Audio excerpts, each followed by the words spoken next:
আজকের ভিডিওতে সবাইকে স্বাগতম জানাচ্ছি। এখানে আমরা আলু, পেঁয়াজ আর কাঁচামরিচ কেটে রেখেছি ভাজি করার উদ্দেশ্যে।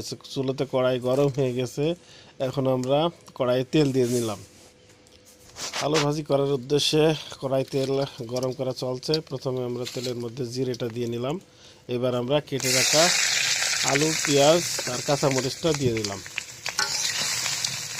এবার আমরা ভাজা শুরু করলাম।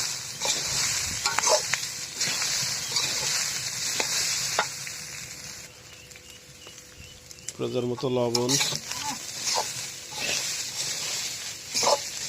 ভাজি করতে তেমন কোনো সময় লাগে না, যার কারণে অল্প সময়ের ভিতরে আমাদের ভাজিটা হয়ে যাবে।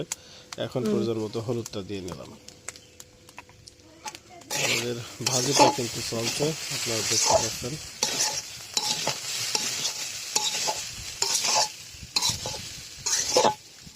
ভাজিটা বেশ সময় ধরে নাড়াচাড়া করতে হবে, তা না হলে নিচে লেগে পুড়ে যাওয়ার সম্ভাবনা আছে।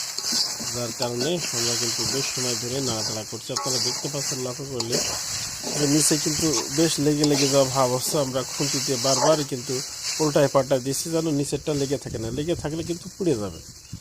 আমাদের রান্না প্রায় শেষ পর্যায়ে চলে এসেছে। আমাদের রান্না শেষ। আমাদের সাথে থাকার জন্য সকলকে ধন্যবাদ জানাচ্ছি।